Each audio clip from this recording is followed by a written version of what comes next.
Pode tirar essa luzinha atrás. Esse podcast é apresentado por b9.com.br.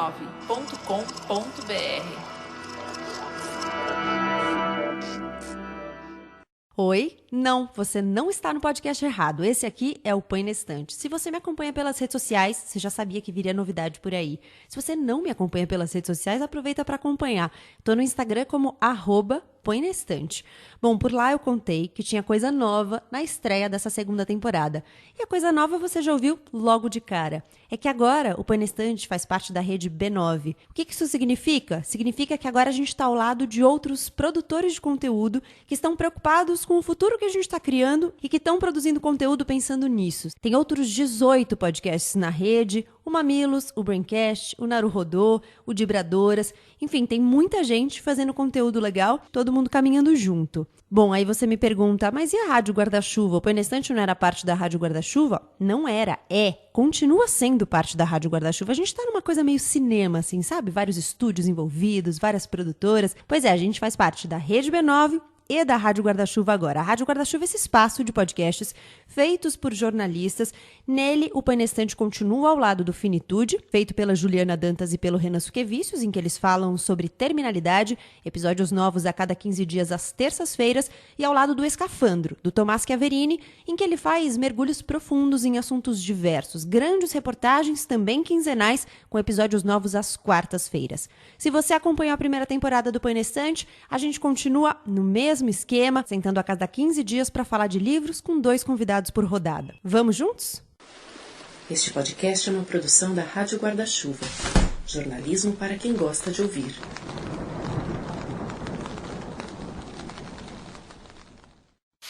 Nosso pequeno drama melancólico era recheado de fofocas e lendas locais. A senhora Radley tinha sido uma moça linda até se casar com o Sr. Radley, perder todo o dinheiro. Perdeu também quase todos os dentes, os cabelos e o dedo indicador direito. Esse detalhe foi contribuição de Jill. Uma noite, Boo arrancou o dedo da senhora Radley com uma dentada, porque não encontrou nenhum gato ou esquilo para comer.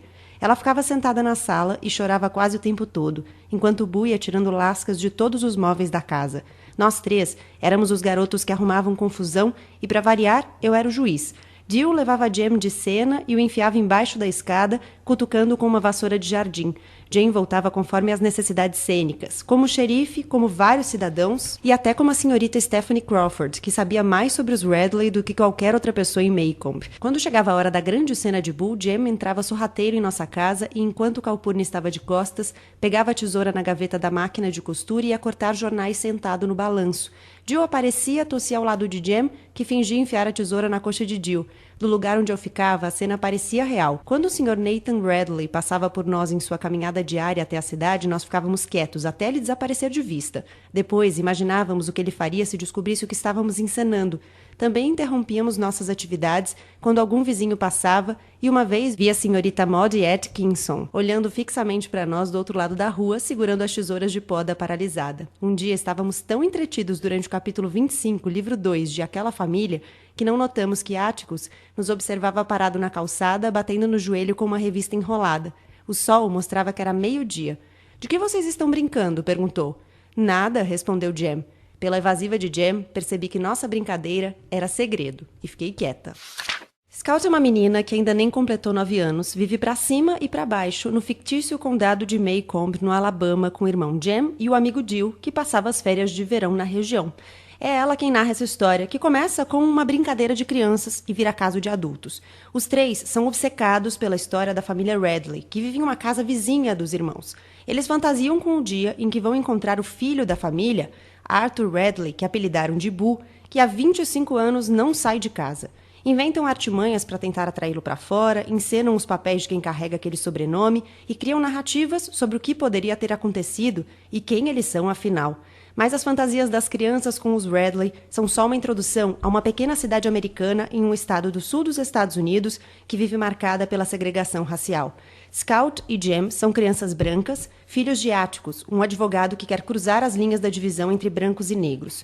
Um julgamento vai marcar a vida da família e vai desenhar como se dão as relações em um estado em que o sobrenome que cada um carrega pesa muito, mas a cor da pele pesa imensamente mais.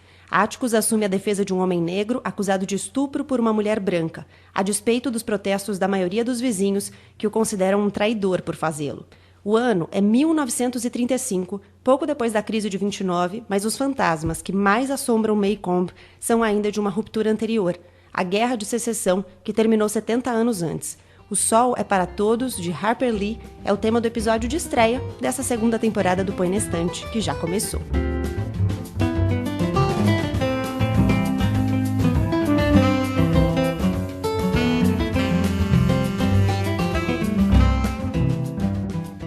Bem-vindo à segunda temporada desse podcast. Você que ouviu a primeira sabe que as nossas temporadas são temáticas. A partir de hoje, você vai acompanhar uma sequência de 8 episódios com o tema Leia Mulheres. Então, leremos autoras brasileiras, estrangeiras, vivas ou mortas.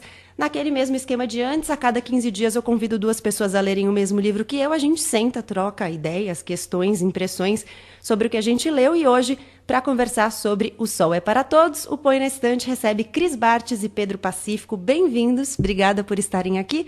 Queria que vocês se apresentassem. Cris Bartz, quem é você? Mamileiros e mamiletes. Mentira! Não é o Mamilos. A Gabi me chamou. Que honra ter mamileiros e mamiletes no Põe na Estante. Ai, eu fiquei tão feliz de vir aqui, a gente se encontrando pela segunda vez, né? Atrás dos microfones, a gente já gravou junto o Elas com Elas, que foi uma delícia também. Mas hoje a gente tá num ambiente mais intimista, mais fofinho. Bom, para quem não me conhece, eu sou a Cris Bartz, eu sou host e cofundadora do Mamilos Podcast, que faz jornalismo de peito aberto. A gente costuma falar que gosta mais de criar pontes do que provar pontos. E hoje a gente veio aqui bater um papo sobre literatura, uma coisa que eu gosto bastante de fazer, embora eu tenha perdido um pouco o hábito. Estou lendo muito mais artigos do que livros e sinto falta deles. Obrigada pela oportunidade, Gabi. Pedro Pacífico. Vamos lá, eu não sou do mundo do podcast, mas sou do mundo da literatura. Tenho um canal e um perfil no Instagram e no YouTube em que falo sobre livros, muito sobre hábito de leitura também, então ajudando aí quem perdeu o hábito, quem quer construir esse hábito da leitura. Já me encontrei também com a Gabi por trás dos microfones na Band News e hoje também nesse momento mais intimista para falar sobre um livro que eu amo, tem muita importância, acho que para os advogados. Eu sou advogado e esse é um livro que marca muito a geração jurídica. Cris, por que você escolheu esse livro? Eu sou muito apaixonada por ele por 3 motivos em específico. Eu fiquei encantada com a forma da escrita, de enxergar o mundo através de uma menina de 8, 9 anos. É a idade da minha filha. E eu li esse livro tem uns 2 anos, ela, né, com 7, falando, olha como essa percepção de mundo é interessante, né? Segundo, por ter sido escrito por uma mulher branca nos anos 60. Então, é uma mulher branca adulta, num estado... Eu tenho super dificuldade de citar todos os nomes e sobrenomes do livro, porque é meio embolado, né? Tudo embolado. Até me embolei na abertura aqui, nossa, porque os nomes são difíceis. Todos os nomes são difíceis de falar. E eu fiquei encantada dessa mulher branca, adulta, ter conseguido passar essa história da maneira como ela fez. E, por último, por ser uma história, entre aspas, manjada, né? Que é sobre o preconceito racial, é sobre um homem negro ser preso acusado de um crime que ele não cometeu contra uma mulher branca. E nada é o que parece, nada é tão simples. Foge do óbvio num nível muito elevado. Então, esses 3 fatores marcaram muito esse livro enquanto eu li numa sentada. Eu não sou de ler rápido. Assim como comer, eu gosto bastante de saborear. Eu tenho dó quando tá chegando no final. Começo a ler mais devagar, quando acabar. Mas esse não, eu peguei esse livro que me pegou. E por isso eu resolvi trazer ele para a roda para a gente conversar. Eu acho que ele tem uma característica interessante, que é justamente por ele ser narrado por uma menina de 8, 9 anos, as reflexões que ele traz, ele não deixa nada no ar. É tudo muito óbvio, é tudo muito desenhado. Então não é aquela reflexão que ela sugere algo e você vai refletir se é aquilo mesmo. Não, ela te diz com todas as letras. É isso que eu estou dizendo. É uma coisa bem pueril, assim mesmo, a forma como ela vai conduzindo essa narrativa, né? Eu acho que esse de não deixar muitas coisas nas entrelinhas e ser mais objetivo é a característica de uma criança falando, né? A criança, quando pensa algo, ela duvida daquele conceito, ela duvida, né, por que estão tratando dessa forma o meu pai que aceitou defender um negro, né? O que tem de errado nisso? E acho que é muito o que o livro marca, que é a perda da inocência mesmo. Né? Uma criança que começa o livro brincando e se divertindo, né? Fazendo peripécias com o vizinho, e depois, mais pro final do livro, você vai vendo que vai surgindo uma discussão em torno do racismo, em torno da discriminação, trazendo o cenário de sul dos Estados Unidos, né? Da década de 30, que há uma segregação racial muito forte. Isso do ponto de vista de uma criança, que eu acho que, de fato, é o grande diferencial desse livro. Essa perda de inocência, né? E tem uma hora, assim, sobre isso que me marcou bastante, que já no final do livro, não vou contar, que não vou dar o spoiler de como termina o julgamento, mas já no final do livro, ela está falando da professora dela, e a professora dela está explicando qual é a diferença entre Estados Unidos e Alemanha. O ano de julgamento é 1935, começa a aparecer ali alguns sinais do que vai ser o nazismo, e nesse momento já tem algumas políticas adotadas pelo Hitler, e a professora está falando, está explicando. Eles têm uma atividade que os alunos têm que levar uma notícia, e um aluno escolhe uma notícia que fala como Hitler está começando a perseguir os judeus, está começando a fazer adotar algumas políticas de fato de segregação e de cadastramento e tudo mais. E aí a professora, a senhorita Gates, fala que não gosta do Hitler, e que a diferença entre Estados Unidos e Alemanha é que os Estados Unidos são uma democracia, e que isso significa que nos Estados Unidos ninguém é perseguido, porque não há preconceito. E ela é a mesma pessoa que no final do julgamento fala que os negros estão tomando muita liberdade e nós temos que fazer alguma coisa a respeito, porque eles estão ficando muito abusados. E a narradora do livro, essa menininha, ouve a professora. E, bom, nesse momento a gente já entendeu, né? Por que ela acha uma coisa aqui e outra coisa ali. Mas aí ela diz com todas as letras. Aí eu fiquei me perguntando, por que a professora acha que tudo bem aqui nos Estados Unidos a gente fazer desse jeito, essa separação entre brancos e negros, e na Alemanha ela acha que não tudo bem separar os judeus. Então ela fala com todas as letras mesmo, né? Não é uma coisa que fica só no ar. Toda vez que eu vejo uma pessoa com um ponto cego tão grande, eu fico perguntando onde que está o meu. Eu sempre uso essa metáfora, né? Que o peixe não vê a água do aquário. Quem vê é quem está do lado de fora. Coincidência com os nossos tempos atuais, né? Essa colocação. Porque é isso, eu tenho completa convicção que o outro está fazendo uma coisa muito errada, e isso está muito claro, mas eu não tenho percepção do que eu estou fazendo que pode ter pontos em comum com esse outro. Então, eu acho que isso fica o tempo todo no livro, né? Eu estou protegendo os meus, esse lugar precisa ser seguro, e isso justifica as incongruências que vão acontecendo ao longo do livro. E no final, eu acho que, principalmente nessa cena que você acabou de descrever, a ficha que quer assim, nossa, se eu estou fazendo exatamente o que o outro está fazendo, o que me difere dele? Se eu estou usando as mesmas armas, se eu estou usando a mesma estratégia. Então, eu acho que tem duas coisas distintas aí. Que a primeira é enxergar o próprio ponto cego, que é muito difícil, né? Todo mundo tem, é super difícil de enxergar. E o segundo é efetivamente entender como se diferenciar quando está todo mundo no mesmo arcabouço social. Ou seja, o que você tem para fazer é muito diferente, é muito parecido com o que o outro também tem. E dá um medo isso, né? Porque, de repente, você se torna aquilo que você mais critica. Eu uso uma pista que é a seguinte: quando alguém faz alguma coisa ou tem um comportamento que me irrita muito, aí eu falo, aí tem. Pode saber que eu tenho alguma coisa parecida. Identificou um pouquinho assim, né? No fundo da sala, alguém levantou a mão.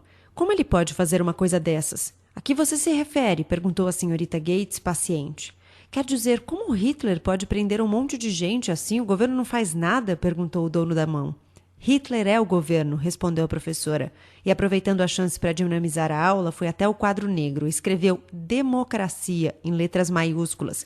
Alguém sabe o que é democracia? Perguntou. Somos nós, respondeu alguém. Levantei a mão, lembrando-me de um antigo lema de campanha que Atticus uma vez me disse. O que você acha que é, Jean-Louis? Direitos iguais para todos, privilégios para ninguém, citei. Muito bem, Jean-Louis, muito bem, elogiou a senhorita Gates, sorrindo. Na frente da palavra democracia, ela escreveu, nós somos uma. Agora leiam todos juntos. Nós somos uma democracia. Lemos. Depois, a professora disse: essa é a diferença entre os Estados Unidos e a Alemanha. Nós somos uma democracia e a Alemanha é uma ditadura.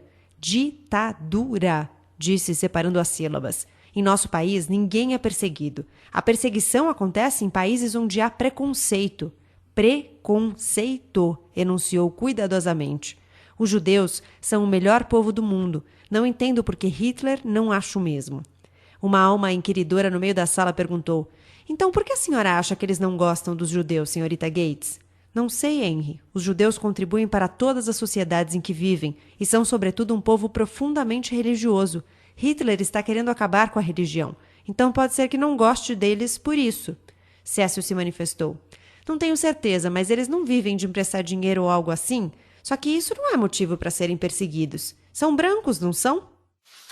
No livro, essa questão da identificação, ele até tem uma frase que eu acho que é uma das frases literárias assim, preferidas minha. Quando o pai, o Atticus, está falando com a Scout, ele fala: em primeiro lugar, Scout, se aprender um truque simples, vai se relacionar melhor com todo tipo de gente. Você só consegue entender uma pessoa de verdade quando vê as coisas do ponto de vista dela. Que é a questão da empatia, né? E isso é algo que eu venho aprendendo muito, principalmente com os livros, que é o que o livro nos permite, né? Quando a gente lê, principalmente literatura, você se coloca no lugar do outro, e num lugar do outro uma realidade que você nunca viveria. Então, né, como é que essa realidade de uma garota no sul dos Estados Unidos, da década de 30, como é que a chance de eu entrar, né, nesse lugar e ver as questões sob essa perspectiva, se não fosse o livro me permitindo isso? Então, né, eu acho que essa aula de empatia que o pai dá para a filha, os leitores também têm com a própria Scout quando estão lendo o livro. Eu gosto de pensar que a gente está falando de uma temporalidade interessante, né? O livro foi escrito mais ou menos nos anos 60, ali, 61, mas ele retrata uma realidade quase 30 anos atrás, e a gente está sentado aqui hoje falando 30 anos à frente do lançamento do livro. E a gente não vê muita diferença, porque a pergunta que ela faz o tempo todo para o pai dela é: mas por que estão fazendo isso? Conceito de injustiça, né? A gente teve uma criança que foi morta na escola recentemente, que virou para a mãe e falou, antes de morrer, falou: mãe, por que atiraram em mim? Por que estão fazendo isso? Né? Esse questionamento pueril da necessidade de entendimento do porquê as coisas acontecem. Tem um momento do livro em que essa coisa do olhar das crianças, né, e de como eles ainda não têm muitos filtros que a gente vai colocando depois ao longo da vida, aparece com muita força, que no meio do julgamento, alguns deles, um deles em um momento e outro em outro, começa a chorar. E aí eles falam, alguns adultos falam que só as crianças chorariam naquela situação, que os adultos não estão mais aptos a chorar naquela situação. E aí acontece uma situação que eles saem do tribunal, porque ele está chorando, e eles encontram um personagem ali, que é um personagem que todo mundo tinha uma teoria de que ele andava para cima e para baixo, bêbado, porque ele não aguentava a realidade que ele próprio escolheu, que ele era um homem branco de uma família tradicional que se casou com uma mulher negra e tinha filhos mestiços. E aí, inclusive, eles fazem uma descrição que eles falam: ser mestiço é a pior coisa, porque os negros não te aceitam porque você é metade branco e os brancos não te aceitam porque você é metade negro. Então, na verdade, você não é ninguém. E aí, esse personagem, ele anda para cima e para baixo com uma garrafinha de Coca-Cola, com canudos, só que ele coloca a garrafinha dentro de um saco, aqueles sacos de papel, né? E todo mundo deduz que ele anda bebendo e ele se faz de bêbado, ele cruza as pernas quando ele tá andando e tal. E na hora que ele vai conversar com as crianças que estão chorando, ele começa a falar sobre isso, sobre a importância delas estarem chorando e percebendo o que está acontecendo de errado, e oferece para eles a Coca-Cola, e ela fala assim: não toma isso. E aí ele mostra que é só Coca-Cola. E ele abre um segredo dele, ele fala: eu finjo. Ela fala: por que você faz isso, né? E ela pergunta para ele: você é a primeira pessoa que eu conheço que se diminui publicamente, porque normalmente é o contrário, né? As pessoas querem parecer melhor do que elas são. E aí ele fala: as pessoas não entenderiam, do mesmo jeito que elas não entendem a escolha que eu fiz, né? Então, foi uma parte bem emocionante. O livro, ele me pegou tanto que eu até sonhei com ele. Ele é muito forte. Falando da narrativa que ele escolhe para chegar num ponto crucial desse e você tá imersa, eu gosto muito do início, antes de entrar no caso em si, né? Porque o livro não está resumido ao caso, ele fala sobre a comunidade, ele constrói muito bem essa comunidade antes de entrar no caso. Esse cenário, né, pra gente. A relação dos filhos com o pai, Áticos, papai querido, né? Quem não queria? Áticos é tipo a personificação do pai amoroso, que tem as suas questões, mas que tem uma presença muito forte na vida dos filhos. Como esses filhos crescem com um senso crítico e de justiça a partir do olhar desse pai, que é muito presente na comunidade, é uma referência para a comunidade. E aí apresenta a comunidade inteira. Tem aquele vizinho esquisito que em toda a comunidade tem o, entre aspas, o louquinho, né? Então tem aquele vizinho mais estranho, tem aquele que sabe da vida de todo mundo, tem a professora, tem o super rabugento, né? Adoro a rabugenta porque ela fala coisas horríveis, né? Ela é muito dura com as crianças, com qualquer um. Tem um cachorro, tem tudo. Então tem uma comunidade que ela tem uma habilidade para apresentar que você vai se afeiçoando com cada uma daquelas pessoas. Você consegue, inclusive, criar mentalmente cenas como o carro passando pela comunidade, atravessando a cerca, para ir para a região mais pobre, que é onde moravam os pobres brancos e depois ainda os pobres negros. Então, ainda tem a comunidade pobre branca, que é relacionada ali de uma forma interessante, né? Dentro, né, ela vai mais a periférica, as comunidades vão ficando periféricas ao centro, que é onde acontece todo o movimento social. Eu fiquei muito impressionada com a riqueza da descrição dessa comunidade. Eu conheço todo mundo.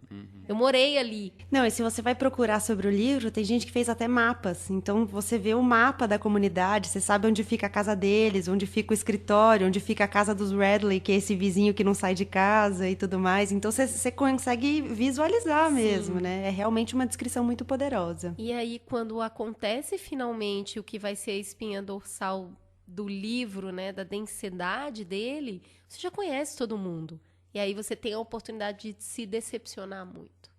Até no começo do livro você pode falar, do que será que é o livro, né? Você não tem muito uma ideia, ele vai te colocando e te apresentando no cenário que vai ser construído, né? Depois é a questão principal, se a gente pode dizer assim, mas no começo você não vai entendendo muito, como assim? Eu li na sinopse que é uma coisa de questão racial, né? Onde é que está isso? E essa questão desse mapa mesmo que vai ficando periférico, e eu achei muito legal no livro a forma como a autora também consegue transportar as crianças um pouco, né, quando elas têm a experiência de conhecer o outro mundo, né, o mundo dos negros, que era tão diferente para ela, e a Calpurnia, que é a babá delas, vamos assim dizer, que é essa ponte, né, consegue transportar elas para esses dois lados, e a reação delas de estar vendo algo que seria para os adultos algo ruim, né, uma comunidade ruim, pobre, não sei o quê, e elas não veem isso, né? É até um encantamento, né? Exatamente, é um diferente para elas que não causa repulsa. Não né? tem juízo de valor, né? É Não. só diferente, né? Não é diferente bom ou diferente ruim. A tarde seguinte, na casa da senhora do Bowles, foi igual à primeira e à terceira, até que aos poucos uma rotina se estabeleceu. Começava tudo igual, isto é, a senhora do Bowles perturbava Jane um pouco com seus temas preferidos, as camélias e a inclinação de nosso pai por pretos. Depois ela ia ficando calada e distante de nós. O despertador tocava, Jessie nos expulsava do quarto e tínhamos o resto do dia para nós. Áticos, o que é exatamente um admirador de pretos? Perguntei. Áticos ficou sério. Alguém chamou você disso? Não, a senhora do Bowles diz que você é. Toda tarde ela repete isso. Frances me chamou disso no Natal passado, foi quando ouvi pela primeira vez. Foi por isso que brigou com ele? Perguntou Áticos. Foi, pai. Então por que está perguntando o que significa? Tentei explicar que a briga não foi tanto pelo que Frances disse, mas pela maneira como disse. Foi como se me chamasse de melequenta ou algo assim. Scout, disse papai. Admirador de preto é uma dessas expressões sem sentido, como melequenta. É difícil explicar. Pessoas ignorantes, sem valor, falam isso quando acham que alguém está pondo os negros acima delas. Passou a ser usada por gente do nosso meio para rotular alguém de uma forma feia e vulgar. Mas você não é admirador de preto, é? Sou sim. Eu me esforço para gostar de todo mundo. De vez em quando é muito difícil. Querida, não se importe de ser chamado de algo que as pessoas acham que é um insulto. Isso só mostra como essa pessoa é mesquinha e não a atinge. Então não se deixe abalar pela senhora do Bowles. Ela já tem problemas demais. O ser humano tem o que é diferente, né, causa uma estranheza, assim. Mas quando a gente vê na criança, pode ser uma coisa muito inicial, mas não tem um motivo por trás. Depois disso, ela esquece. né? Não é igual os adultos que criam uns conceitos e martelam aquilo. Não, o diferente é errado. Não é errado, só é diferente, né? Então, acho que isso é muito interessante ver como a autora conseguiu construir isso, e a gente vai acompanhando a Scout junto nessa aprender as diferenças e conhecer as diferenças. E ela não tenta adultizar essa menina. Isso é fundamental. Não é uma menina de 9 anos que pensa como 20. Ela pensa como uma criança. E isso é fundamental para o livro. Porque se não houvesse a personagem central, se a Scout não fosse uma criança narrando esse livro, a gente não ia se ligar a ele. A quem promove essa conexão é esse mundo do não rótulo, né? A Scout não tem tempo suficiente social para criar rótulos, colocar os rótulos e viver a partir deles. Ela está criando. E ela vai criar os rótulos justamente junto com esse pai que tem um olhar muito bondoso para a sociedade, né? Uma busca por uma justiça que a gente se questiona, por que esse homem está fazendo isso? Por que ele está colocando em risco tudo que ele tem? Isso é muito atual, esse questionamento, né, de criticar alguém por defender alguém. A gente vê isso de Lava Jato mesmo. Eu que sou advogado e vivo um pouco nesse meio, eu vejo pessoas de fora, às vezes, comentando: nossa, como é que esse advogado pode defender alguém? Então, pode defender o Lula, ou pode defender o Temer? Como é que ele se rebaixa a isso? E a questão é básico, isso a gente aprende assim desde o primeiro ano, nas primeiras aulas, que todo mundo tem o direito de defesa, né? Todo mundo tem o direito porque a gente pensa numa balança a justiça, né? Então, no meio vai ter o juiz e tem os dois lados, as duas partes, que vão sempre tentar puxar mais para o lado. Então, qual que é a ideia de ter um advogado defendendo qualquer pessoa, ainda por mais atrocidade que ela tenha cometido? Porque se deixar ela sozinha, o outro lado vai puxar mais do que deveria, de certa forma. Então, ainda que ela tenha que ser punida, ele vai puxar muito. Tem alguém para equilibrar essa balança, né? E isso, quando estuda e você tem essa ideia, você vê as pessoas falando de uma forma tão crítica, né, ao advogado ou à pessoa que está defendendo alguém, mas é o direito de defesa dele, né? Se não pode tentar mostrar por que ele fez aquilo, ou talvez não foi como estão falando, isso fere qualquer Estado democrático de direito, né? Então, uma lição, acho que, de justiça, assim. E o Atticus, no tribunal, no julgamento, tem uma hora já no final que ele é a fala final dele, ele está se dirigindo já ao júri e ele está tentando convencer o júri a absolver o réu. E ele fala exatamente isso. Ele fala que ele sabe que existem diferenças aqui e ali, que na prática a nossa sociedade vive assim assado, mas que no Tribunal de Justiça, seja na Suprema Corte dos Estados Unidos ou no pequeno tribunal onde eles estão, né, ali no condado em que eles vivem, que lá é o único lugar em que tem que se fazer valer legalmente o direito que está previsto na Constituição de que todo mundo é igual. E aí ele faz essa fala tentando abrir os olhos das pessoas e enxergar que, olha, pode ser que a gente viva de jeitos diferentes, mas aqui é todo mundo igual, todo mundo com teoricamente, os mesmos direitos. E ele mesmo fala, eu sei que o sistema de justiça erra, eu sei que o sistema de justiça comete deslizes, mas a gente está aqui para tentar fazer com que esses deslizes não aconteçam, e o que faz um júri ser bom ou ruim é o jurado, cada jurado que o compõe. E vocês, nesse momento, são essas pessoas que podem fazer com que esse júri seja justo ou injusto, né? Eu acho que quando entra nessa parte mesmo em que as crianças vão assistir o julgamento, o ver o pai em ação fazendo aquilo, que é um questionamento que elas têm muito. Por que esse crime está sendo levado dessa forma? Por que o meu pai está se envolvendo nisso? Por que a sociedade está respondendo dessa maneira? Então, o olhar dela, ainda sem esses rótulos, tem muita angústia, né? Ela tem muita angústia. Tipo, meu pai já não é mais uma pessoa boa? Ela questiona isso, ela questiona muito o pai dela. E as respostas dele são sempre muito interessantes, né? Eu gosto muito da cena do cachorro, né? Tem um cachorro no livro que tem raiva, né? Tá com raiva, aquele cachorro é uma ameaça ali naquele determinado momento, e o pai dela é extremamente pacifista, ele tem esse discurso desde o início, e ele é obrigado a usar uma arma para proteger a família e para fazer uma coisa que ele não concorda necessariamente, mas naquele momento ele precisa fazer.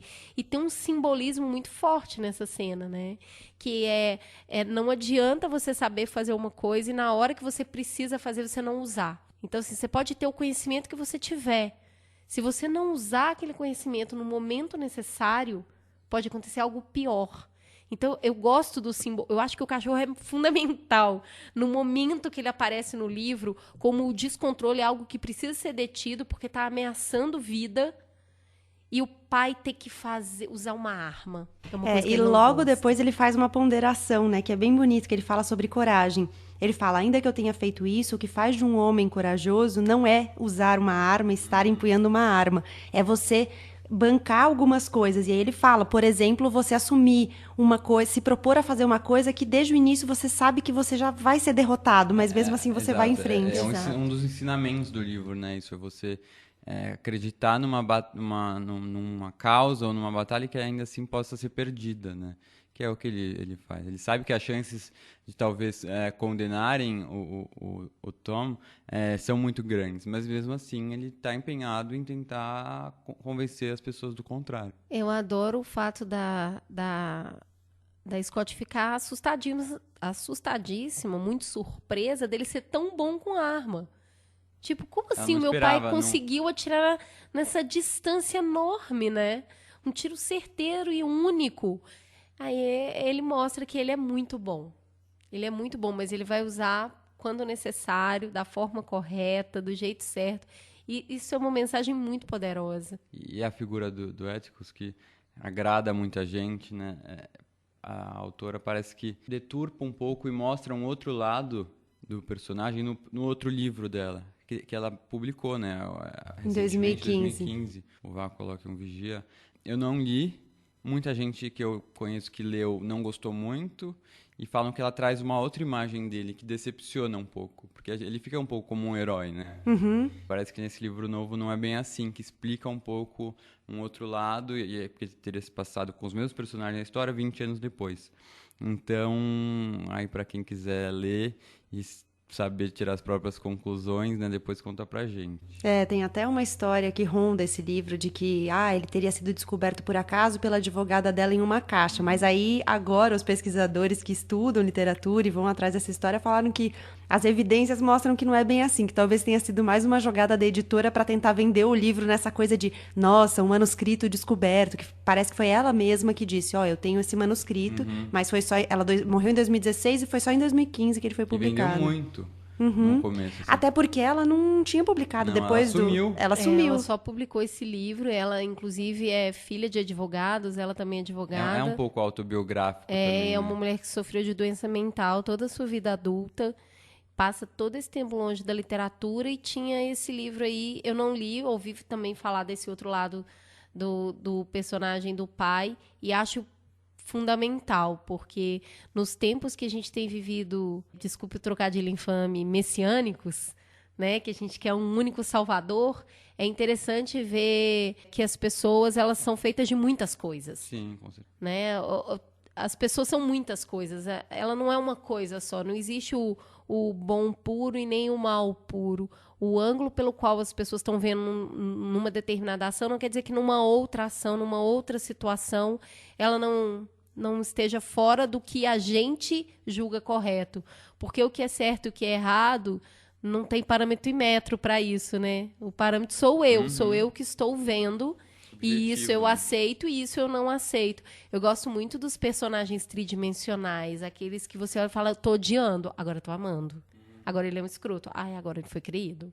Porque a gente é isso, né? A gente é feito de muita matéria. Quando o autor consegue mostrar essa dualidade, essa inconstância de um personagem, você vê que ele consegue construir muito bem um personagem. Porque ele constrói o ser humano, né? E eu acho que isso que marca os grandes clássicos da literatura são esses personagens bem construídos que mostram realmente o que tem dentro de todo ser humano. Então, as angústias, né, as felicidades, os conflitos morais. Então, acho que isso é incrível e o que faz de O Sol para Todos um clássico da literatura mundial, né? Hoje em dia, lá nos Estados Unidos, pelo menos, é tipo o nosso Dom Casmurro, assim, todo mundo lê na escola, é uma obrigação. E é por isso que eu gosto muito da definição até de clássicos do Ítalo Calvino, que clássicos são aqueles romances atemporais, né, que vão trazer aspectos do ser humano que, se você ler um livro de 300 anos ou hoje, você vai se identificar. E a gente se identifica aqui. Ainda que seja um contexto muito específico, né, a gente consegue se identificar totalmente com as Porque pessoas não é que estão escrito ali. só para aquela sociedade daquele momento. Não, é escrito para todo mundo. A sociedade como uma temática universal. Gente, se o Trump falou que esse livro tá exagerado e supervalorizado, é porque ele tem que ser lido, né? Significa. Não é mesmo? E ainda sobre essa coisa de nós sermos várias coisas, né? Tem uma questão da nossa identidade que tem isso de a gente se adaptar aos contextos em que a gente tá para valorizar algo que faz o nosso espaço ser só nosso, né? No livro tem uma coisa interessante que a Calpurnia, que é a babá, a cozinheira deles, né? Ela é uma mulher negra que trabalha numa casa de brancos e ela faz um pouco essa ponte. É por meio dela, como o Pedro falou, que as crianças conhecem várias coisas dos negros que eles não saberiam porque ninguém fala sobre isso, né? É mal visto. É mal visto. E em determinado momento eles vão à missa com ela, né? E nessa hora da missa também é um trecho super interessante porque eles vão descobrindo várias coisas. Eles descobrem, por exemplo, que eles chegam lá e não tem o caderninho da missa para eles seguirem. E eles falam, por que não tem o caderninho? Por que vocês seguem? Ele fala, por que vocês cantam verso a verso? Porque tem um cara que vai cantando o verso em voz alta e as pessoas repetem. E aí ela fala, porque ninguém aqui sabe ler, não adiantaria ter caderninho, né? E aí tem uma coisa que ela tá conversando com outras pessoas ali na igreja e eles começam a perceber que ela tá falando diferente. E ela fala, nossa, ela tá falando diferente, ela tá falando errado, e na nossa casa ela não fala assim. E aí eles perguntam pra ela depois, por que você falou assim quando você tava na igreja e por que você fala certo quando você tá aqui em casa? E ela fala que ela precisa meio que adaptar, ela não usa essas palavras, né, mas adaptar a linguagem que ela usa a quem ela, ao público, né? E aí a Scout até descreve, fala assim, nossa, aí eu descobri que a Cal levava uma vida dupla, porque quando ela tava com os brancos ela era de um jeito, quando ela tava com os negros era de outro. Mas é uma marcação de identidade também muito forte, né? Dela marcar um espaço quando ela tá num ambiente, quando ela tá num outro. As máscaras, né, do ser humano. Depois disso, Calpurnia nos levou para a porta da igreja e fomos cumprimentados pelo reverendo Sykes, que nos levou para o banco da frente. O interior da igreja não tinha forro nem pintura. Nas paredes havia lampiões de querosene em arandelas de latão e os bancos eram de pinho. Atrás do púlpito de carvalho rústico, um estandarte rosa desbotado proclamava que Deus é amor. Era a única decoração da igreja, além de uma gravura de A Luz do Mundo, de Hunt. Não havia piano, órgão, livros de hinos, folhetos com programas da igreja. A habitual parafernália eclesiástica que víamos todos os domingos. Lá dentro era escuro e fazia um frio úmido aos poucos dissipado pela congregação reunida. Em cada assento havia um leque barato de papelão com a imagem de um luxuriante jardim de Getsemane, cortesia da loja de ferragens Tyndall's. Temos tudo o que você precisa. Calpurnia fez com que Jem e eu fôssemos para o final do banco e se sentou entre nós dois. Tirou da bolsa a trouxinha de pano onde guardava as moedas e deu uma moeda de 10 centavos para mim e outra para Jem. Nós temos dinheiro para coleta, disse Jem. Fica com ele, vocês são meus convidados. Jem ficou meio indeciso em relação à ética de ficar com o dinheiro da esmola, mas sua cortesia natural foi mais forte e ele guardou a moeda no bolso. Fiz o mesmo, sem nenhum problema de consciência. Cal, cadê os livros de hinos? Perguntei baixinho. Não temos, ela respondeu. Ué, como? Shhh, ordenou ela. O reverendo Sykes estava no púlpito esperando a congregação fazer silêncio. Era um homem baixo, atarracado, usava terno preto, gravata preta, camisa branca e uma corrente dourada que brilhava com a luz que entrava pelas janelas embaçadas. Ele disse, irmãos e irmãs, estamos muito contentes com as visitas que temos hoje, o senhor e a senhorita Finch. Vocês conhecem o pai deles. Antes de começar, vou dar alguns avisos. O reverendo mexeu em alguns papéis, pegou um e segurou com o braço esticado. Na próxima terça-feira haverá reunião da Sociedade Missionária na casa da irmã Annette Reeves. Levem suas posturas. Em outro papel leu. Todos sabem do problema do irmão Tom Robson, que desde menino é um membro fiel da primeira aquisição. A arrecadação de hoje e dos próximos 3 domingos será entregue a Ellen, mulher dele, para ajudar nas despesas da casa. Cutuquei Jem. É o Tom que Éticos vai... Shhh. Virei-me para Calpurnia, mas ela mandou eu ficar quieta antes mesmo que eu pudesse abrir a boca. Voltei minha atenção para o reverendo, que parecia aguardar que eu sossegasse. Encarregado da música, cante conosco o primeiro hino, disse ele. Zibo levantou-se do banco, foi para a nave central e ficou de frente para toda a congregação. Tinha nas mãos um livro de hinos gasto, abriu-o e disse, vamos cantar o hino número 273. Aquilo era demais para mim. Como vamos cantar sem um livro de hinos? Calpurnia sorriu. Shh, querida, você já vai ver. Zibo pigarreou e leu com uma voz que parecia o ressoar de uma artilharia à distância. Há uma terra do outro lado do rio. Com incrível afinação, uma centena de vozes cantou com ele. A última sílaba, que terminou num vigoroso murmúrio, foi seguida pela voz de Zibo, onde seremos felizes para sempre. De novo, né? A mulher negra entrando como fonte de afeto e de cuidado. Não só de cuidado, de afeto. Ela é uma das personagens que mais cativa, eu acho, em termos disso. As crianças não têm mãe, né? A mãe das crianças morreu e ela tá ali naquele processo do cuidar, do exigir, do afeto, que ela, inclusive, não consegue dar para os próprios filhos, porque ela tá fora dando para os filhos de outra mulher. Então, é um pouco do Uma que história muito atual, continua marcando a nossa sociedade até hoje. E o fato de ter muitas coisas que ainda se repetem, né, são mais um motivo da gente parar para pensar por que tantos anos depois a gente ainda está falando a mesma coisa, né? Num país que teve 350 anos de escravidão, 150 anos de liberdade é pouco. A gente mudou pouco, em pouco tempo. Coisas importantes aconteceram, eu acho que elas precisam ser marcadas e celebradas. A gente conversa sobre isso hoje. Há 30 anos atrás a gente não falava sobre isso, né? Hoje a gente tem cotas, hoje a gente vê que, para mim, particularmente, a coisa mais impressionante e que mais me alegra é as pessoas negras terem orgulho de ser quem elas são. Mesmo numa sociedade opressora e violenta, onde a vida negra vale menos, elas não têm mais vergonha de serem quem são, com seus cabelos, com seus narizes, com suas roupas. E eu acho que as pessoas, quando deixam de ter vergonha, elas começam a colocar o lugar dela na sociedade, e isso não tem volta. Qualquer outra coisa pode ter volta, mas a autoestima não tem. E a representatividade é também, né, hoje em dia, né? Você vê pessoas negras ocupando lugares que antes não eram ocupados, ainda que muito poucos lugares estão sendo ocupados, né? Precisa isso demais, tá muito longe de uma verdadeira igualdade, mas é que isso seja tratado. Eu acho que é isso, a gente poder ver escritoras negras ganhando um papel de destaque, livros sendo lidos com temáticas de representatividade negra. Isso é um dos fatores de eu ter escolhido esse livro, e não porque eu não trouxe o livro de uma mulher negra falando sobre negritude e racismo. Porque eu queria muito fixar que há 30 anos atrás precisava de uma mulher branca para fazer isso. Porque não liam mulheres negras, e hoje a gente já tem aspectos diferentes disso.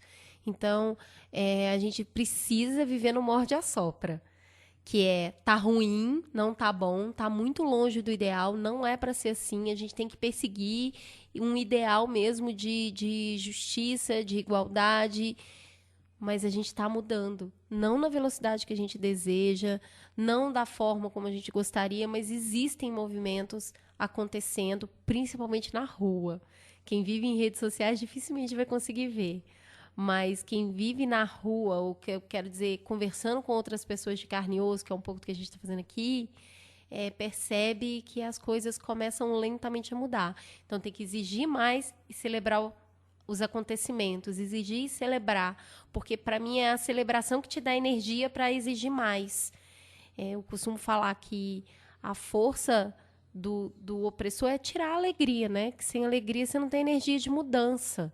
O livro, ele termina de uma maneira muito abrupta, né? Sem querer dar spoilers, mas entendendo que isso se passou ali nos anos 30, você possa imaginar o que isso significou para a comunidade, para o personagem da defesa e para o réu. Vai lá, vamos imaginar o melhor cenário. Ainda assim, a comunidade ficou marcada e esses personagens ficaram marcados a partir disso. Nunca mais vai ser a mesma coisa. E o final do livro mostra a descrença, né? A dor, a descrença, o não acreditar que é possível a justiça. E eu acho que essa mensagem é muito forte, essa mensagem do final. A gente precisa acreditar que a justiça é possível, não desistir, né? Por descrença. Aquele início de verão prometia. Jem podia fazer o que bem entendesse. Eu passaria os dias com Calpurnia até Jill chegar. Ele parecia gostar de me ver na cozinha e, observando-a, comecei a achar que ser mulher exigia um certo talento. Mas o verão chegou e nada de Jill aparecer. Recebi uma carta e uma foto dele. A carta dizia que ele tinha um novo pai, cuja foto estava anexa, e teria de ficar em Meridian, porque os dois planejavam construir um barco de pesca. O novo pai dele era advogado como Ático, só que muito mais jovem. Gostei de ver na foto que o pai de Jill era simpático, mas fiquei arrasada. Jill terminava a carta dizendo que me amava para sempre e que eu não me preocupasse, nos casaríamos assim que ele conseguisse juntar o dinheiro e era para eu escrever, por favor. O fato de eu ter um noivo fixo não compensava muito a ausência dele. Eu não tinha me dado conta, mas o verão era a Jill ao lado do tanque de peixes, os olhos brilhando com planos mirabolantes para fazer Boo Radley aparecer, a rapidez com que me dava um beijo quando Jem não estava olhando, a falta que às vezes sentíamos um do outro. Com ele, a vida era sempre igual. Sem ele, a vida era insuportável. Fiquei infeliz durante 2 dias. Como se isso não bastasse, a Câmara Estadual fez uma convocação extraordinária e Atticus nos deixou por 2 semanas. O governador estava ávido por resolver alguns problemas. Havia greves em Birmingham. As filas para comprar pão nas cidades estavam aumentando. Os camponeses estavam empobrecendo. Mas esses acontecimentos estavam muito distantes do mundo em que Jem e eu vivíamos. Uma manhã, ficamos surpresos ao ver uma charge no Montgomery Advertiser com a legenda "O Finch de Maycomb". O desejo mostrava Atticus descalço e de cuecas acorrentado a uma mesa. Estava absorto escrevendo, enquanto algumas garotas de aspecto frívolo assoviavam para ele. "Isso é um elogio", explicou Jem. "Ele passa o tempo todo fazendo coisas que, se alguém não fizesse, ficariam por fazer." Hein? Entre as novas peculiaridades de Jem, ele agora tinha um enervante ar de sabe-tudo. A gente já está caminhando para o fim. Antes de a gente terminar, eu queria só fazer um recorte de gênero, porque eu acho que tem uma questão de gênero bem importante no livro. Teve uma coisa que me chamou a atenção logo de cara, que foi... Começou a me dar angústia quando eu comecei a ler, porque eu não sabia se era um menino ou uma menina narrando. E como eu não tinha lido detalhes do livro antes, eu só fui ler depois, eu não sabia nada da história do livro. E eu até anotei, porque foi só na página 30, página 29, para ser exata, que você descobre que é uma menina, porque o Jem fala para ela, em algum momento ele fala para ela, "sua teimosa", e aí você descobre que é uma menina. Isso, é engraçado porque eu tive essa mesma sensação e eu li, quando eu li a primeira vez, em inglês. E você não descobre no teimosa, porque não tem essa distinção. Então eu fui descobrir mais na frente. Exato. Porque é um nome que pode ser tanto de menina como de menino, e a gente não, e lá no inglês não tem a diferença de gênero nas palavras. Então, eu ia dizer exatamente isso, que eu acho que em inglês deve demorar ainda mais. E isso é marcante também por uma história dela, porque depois eu fui ler sobre ela, e ela era amiga do Capote, do Truman Capote, e ele conta que a primeira vez que ele a encontrou, ele não sabia se ela era um homem ou se ela era uma mulher. E acho que a questão de gênero ela aparece em vários momentos do livro, porque a Scout, ela, por exemplo, ela não usa vestido, ela usa macacão, e aí tem a tia dela, a tia Alexandra, que é a irmã do pai, tia Alexandra, né, que quer fazer dela uma dama. E aí ela nem entende exatamente o que isso significa em determinados momentos do livro. Quando a tia vai encaminhando ela fala assim, tô começando a perceber que ser mulher exige um certo talento. E tem um ponto, quando ela vai à missa com a Calpurnia, a missa na Igreja dos Negros, em um momento do sermão, o reverendo começa a falar das qualidades pecaminosas das mulheres e de como elas podem ser ofensa, não sei o quê. E aí a Scout fala assim, nossa, isso é igual na nossa igreja, porque o nosso reverendo também fala isso. Então, nesse ponto, eles convergem. O único ponto em que eles convergem o livro inteiro é nessa coisa de separação de gênero mesmo. Então, acho que é uma marcação importante. Aí a gente concorda. Então, acho que é uma marcação importante de fazer, porque eu imagino que seja de propósito, isso de você não saber se é uma menina ou um menino no início do livro, né? Eu acho muito legal isso de dessa temporada do podcast que você vai falar sobre Leia Mulheres, é algo que a gente tem que falar mesmo sobre isso, porque pra gente, apesar de parecer uma coisa normal, vamos tentar ler mais mulheres e mostrar representatividade na literatura, as pessoas não pensam isso. Então, é uma coisa que eu comecei a falar muito mais, repare nas pessoas que você está lendo, né? No gênero, se tem autores...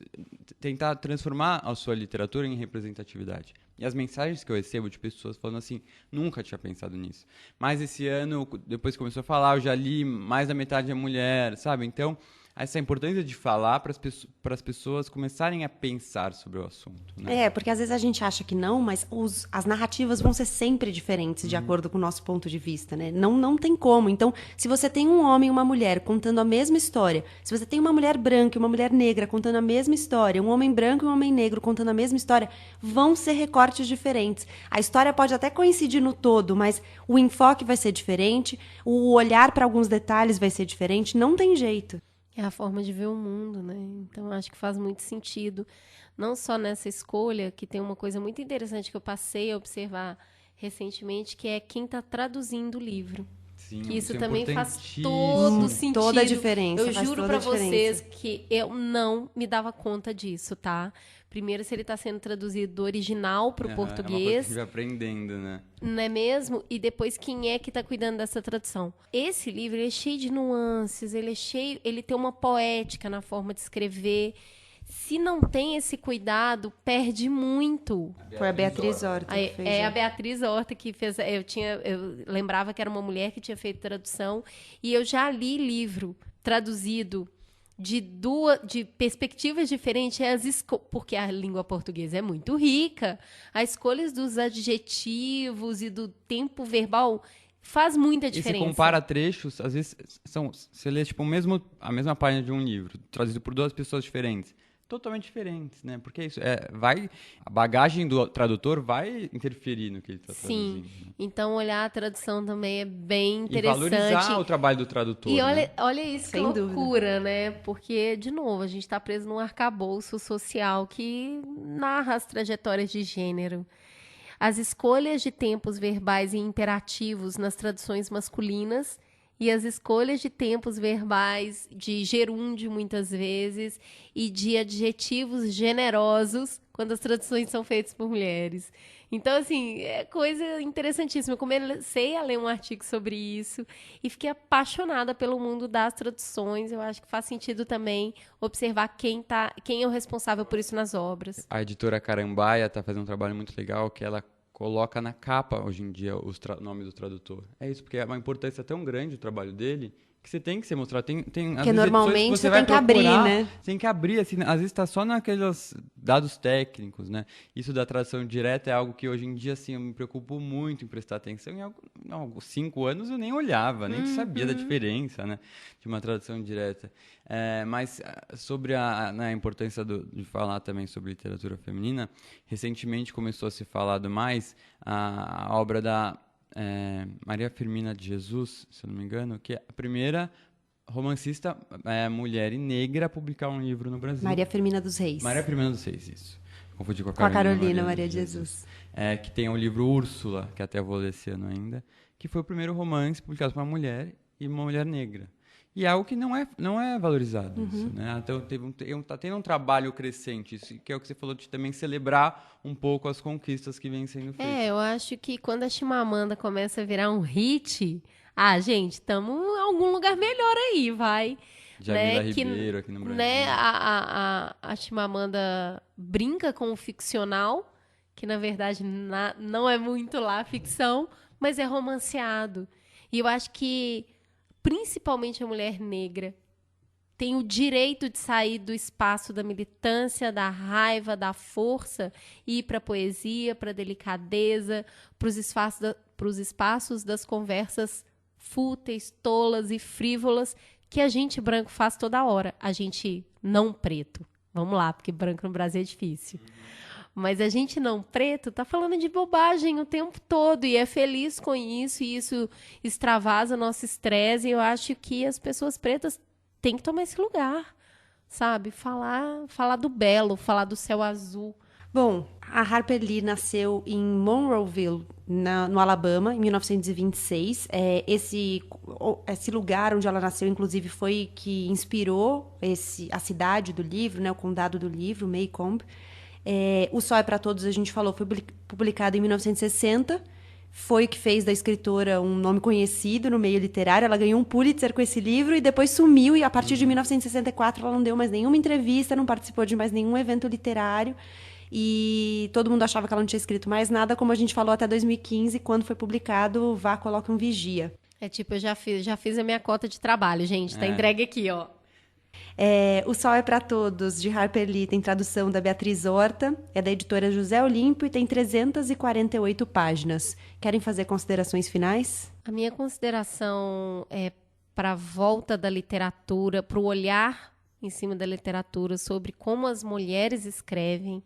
Então, perceber as nuances presentes nessa linguagem acolhedora. E mesmo quando essa linguagem é aguerrida e quando ela é debochada, igual muitas vezes no caso aqui da Chimamanda que eu citei, o quanto é interessante ver o olhar sobre o mundo das mulheres, assim. E deixar aqui marcado que eu acho que a Harper Lee fez um trabalho que nem... Eu acho que ela se deu conta antes de morrer, porque o livro é o Dom Casmurro mesmo dos Estados Unidos, mas eu acho que merece reverência o trabalho que ela fez, assim, é realmente marcante.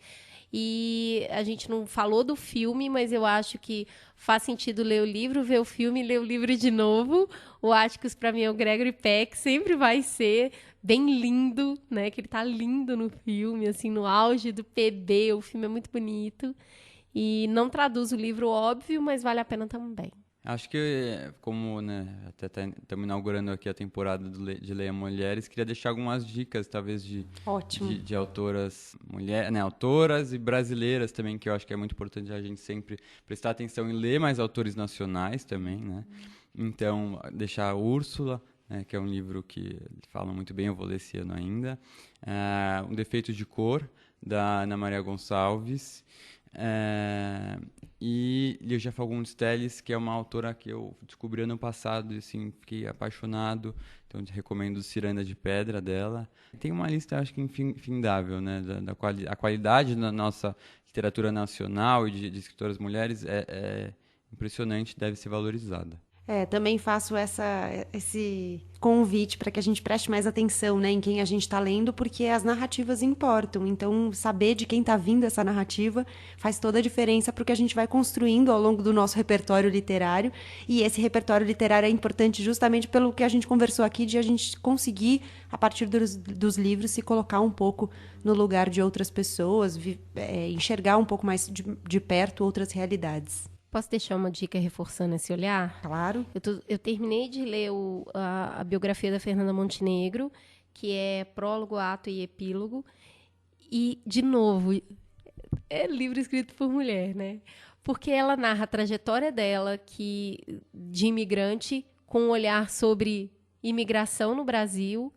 Ela narra o olhar da carreira dela com uma generosidade, porque ela sabe que ela é uma das últimas pessoas vivas dessa geração de atores, né? Ela está com 90 anos, e o livro cita todo mundo. Todo mundo que teve importância para a construção do teatro brasileiro está no livro. É quase um dicionário do teatro brasileiro. Então, ela usa o espaço, a voz e a projeção que ela tem para falar do outro, para falar da importância de respeitar imigrante, para falar do que é feito o teatro brasileiro, quem foram os atores, cenografistas, estilistas, diretores que fizeram essa conversa, a crítica que ela tem sobre quanto tempo a gente ficou só com diretor estrangeiro, mas ainda assim construiu o teatro brasileiro. Assim, é uma vivência, eu tenho profundo respeito pela generosidade que ela teve de usar um espaço que era para falar só dela, né? Biografia, né? Vou falar da minha vida. O que a mulher faz? Eu vou falar de tudo em volta. Eu vou falar da matéria que me construiu. E isso é de uma beleza ímpar. Então, esse livro aí é a prova viva do que a gente está falando. Não, e só pegando o gancho, acho que vai lembrar a última foto dela para 451, né? Que achei maravilhosa das caças às bruxas, né? E dizer que se tiver uma caça às bruxas, eu vou estar lá das bruxas, então... Somos dois. Estamos juntos, né? Nossa, aquilo ali, se não é bruxa, eu não sei o que é. Terminando essa estreia da segunda temporada do Põe na Estante, só para reforçar onde as pessoas encontram vocês. mamilos.com.br/B9. Nas redes sociais, eu sou Cris Bartes, em qualquer rede. E queria mais uma vez agradecer a oportunidade dessa conversa gostosa aqui. Eu que agradeço. Me encontra no Instagram, @bookster. Também tem canal no YouTube, de mesmo nome. E no Scooby também, para quem tem aí rede social literária, no Scooby é Pedro Pacífico Bookster. E é isso, obrigado, foi demais essa conversa, obrigado a vocês duas e vamos ler cada vez mais mulheres. Muito obrigada, eu que agradeço a presença de vocês, foi uma honra e um prazer tê-los aqui. Essa foi a estreia da segunda temporada do Põe na Estante, em que leremos mulheres. Em 15 dias a gente volta a se encontrar para falar sobre Tudo Pode Ser Roubado, da Giovanna Madalosso, uma autora paulistana, viva, contemporânea, que traz uma literatura, além de tudo, divertida. Então vamos falar sobre Tudo Pode Ser Roubado, com o Rodrigo Valente e a Andresa Boni. Não vai embora ainda, que tem um recado para você. Na verdade, é um convite de outros jornalistas, para você que tem interesse em jornalismo e em divulgação científica. A Rede Brasileira de Jornalistas e Comunicadores de Ciência tem um convite para você. No dia 29 de novembro de 2019, vai rolar o primeiro Papo em Rede. Os desafios de falar de ciência na era digital. Participações de Iberê Tenório, do Manual do Mundo, Laura Freitas e Ana Bonassa, do canal Nunca Vi um Cientista, Gabriel Alves, da Folha de São Paulo e Álvaro Pereira Júnior, da Rede Globo. Os ingressos custam R$10 e estão à venda em simpla.com.br. Eu, Gabriela Maier, cuido da pauta, da produção, do roteiro, da edição, da captação, da publicação desse podcast. Na primeira temporada você acompanhou as artes, as capas dos episódios foram do Renan Suquevicius e nessa segunda temporada quem faz as capas é o Arthur Maier. Acompanhe também pelas nossas redes sociais, você pode conversar com a gente, dizer o que você achou, deixar suas críticas, suas sugestões, mandar ideias de livros que você gostaria de ouvir por aqui.